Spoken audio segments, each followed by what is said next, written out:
mentioned President Trump. I see that you have fantastic information on him. You keep everybody up to speed with him because he is so important to the future of the United Kingdom and the rest of the former Free West. What's going to happen with President Trump?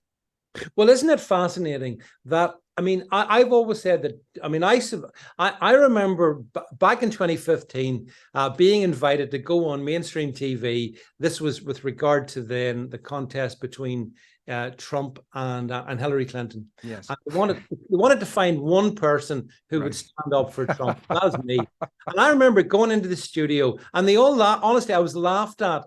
They laughed at me and go, you know, yeah. Right-wing fanatic. So it was a great moment when he won in 2016. And I don't think they expected that to have been the result.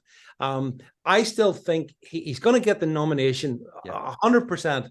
And if they put him in prison, he'll do even better. So I believe Trump is a kind of, look, none of us is perfect. Yeah, absolutely. I'm not, I'm sure, you know, but, and he has feet of clay as well on certain topics, like most, particularly the whole rollout of the jabs and his inability to understand that was a huge error. But like on the other 95% of stuff, he's so much better.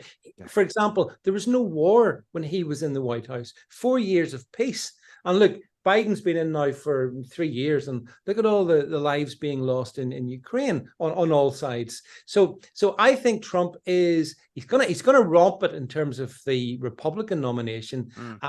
I think he's well capable of beating any Democrat. My big concern is that I think the United States has become a banana republic, not a constitutional republic, because of the fraud that the Democrats mostly have built into the system. So my big worry is Trump gets the nomination and we have a repeat of 2020. And I've talked to lots of good American friends. You know, I've talked to Carrie Lake, for example, you know, the Arizona.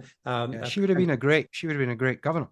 Brilliant. She'd have been superb. And she'd be, I think, a superb VP candidate because she's media savvy. But you talk to people like that, and they're not stupid. They know that the Democrats have perfected cheating. So if they have any chance of winning with whoever they pick, they still need to be able to deal with that. So my hope and prayer would be that Trump does get in, because if he does, you know, then everything changes. It's good, as you said, for us in the UK. Yeah. It's good for the civilized world. It's bad for the cabal. It's bad for big pharma. It's bad for the armaments company. It's bad companies. I mean, I know who it's bad for, but frankly, you know, what's bad for them is good for us. And we've had to endure so much, I think, since 2020. And if America doesn't pick Trump, and if he doesn't get in, I don't know, Marcus, if America can make another 4 years. I wonder. I worry about that. Not when you look at the way things are going and the trends. There's a sort of destruction of the Free West, and I'm not saying that to be sensational, David, but you see it from the net zero implications, which is net lunacy in my book. Yes. You see the open borders, the mass immigration, that our manufacturing base is completely gone. And you flip that around and you look and see what's happening in China, Russia, and the BRICS alliance, which we'll have to talk about another time if you agree to come on. Hopefully you do. And I think it's absolutely crucial. If we've got any chance to stop this runaway train, then President Trump has to win. Yeah, he is the last hope that we have, because there's nobody in Europe going to do it. We know in the UK there's no one going to do it. Trump's unusual. And I also differentiate between Trump and the Republican Party. The Republican Party is contemptible in my way. People like Mitch McConnell, Lindsey Graham, they're contemptible people. They're swamp creatures. I don't think when Trump got in the first time, Marcus, he realized how deep the swamp was. And nor did I. And I think most people, we wouldn't have thought, God, there's so many. Absolutely. He was let down by Barr, the DOJ. He was let down by Pompeo, head of the CIA. And he was up against it. He really was. And they knew that he would have eliminated most of them if he'd won the second term, which he did. And you correctly say, you look at Michigan, you look at Pennsylvania, you look at Arizona, and the abnormalities were just off the scale. That the electoral fraud was there for anybody to see, as I say, with a functioning brain, not suffering from cognitive dissonance. you could see that this was a fraud and it was an election steal. And thank God there are people like Sebastian Gurka getting on Talk TV. He gets on Mike Graham to put a case forward. That's about it. That's all you hear. Oh yeah. Here in the UK, it is the Trump derangement syndrome. I just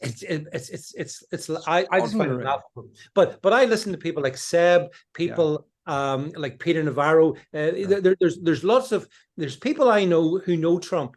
And these are good. These are strong people. So they're nobody's fool, and they think like us that for notwithstanding that none of us is perfect, Trump is our best chance. And what's encouraging is the Biden criminal cartel are dropping indictments on him every week.